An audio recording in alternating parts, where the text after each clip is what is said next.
Well, thank you. I'd like to thank my fellow subcommittee chairman for working with me to protect the state-based insurance regulatory model that has served our nation so well for 150 years. And to my colleague from New York, I'm very comfortable with this bill and the underlying philosophy that has brought us here. Because, Mr. Speaker, I'm a former state representative in the Michigan legislature, and I know firsthand that Michigan does a better job of protecting policyholders within their borders than the federal government does or could. Even more so, Michigan certainly knows how to maintain a robust insurance marketplace that works for Michigan customers. But additionally, Michigan serves as an entry point for several foreign companies who then come into the U.S. market.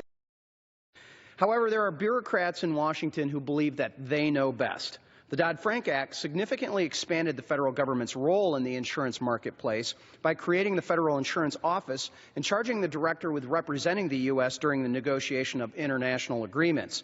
At the same time, the Dodd-Frank Act changed domestic insurance regulation, which also led to the changes in U.S. participation at the International Association of Insurance Supervisors, or IAIS.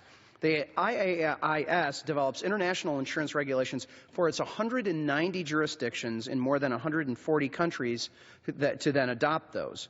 I'm concerned that this could influence the U.S. to replace the state-based insurance regulatory model with international standards that were created by unelected European bureaucrats. Mr. Speaker, our states are, as Justice Brandeis so eloquently coined, quote, laboratories of democracy. And in his words, that means that a state may, if its citizens choose, serve as a laboratory and try novel social and economic experiments without the risk to the rest of the country, end quote. I can't think of a better example of a successful experiment than the state-based insurance regulatory system, especially in my home state of Michigan. That's why the protections provided in the Transparent Insurance Standards Act are so vitally important.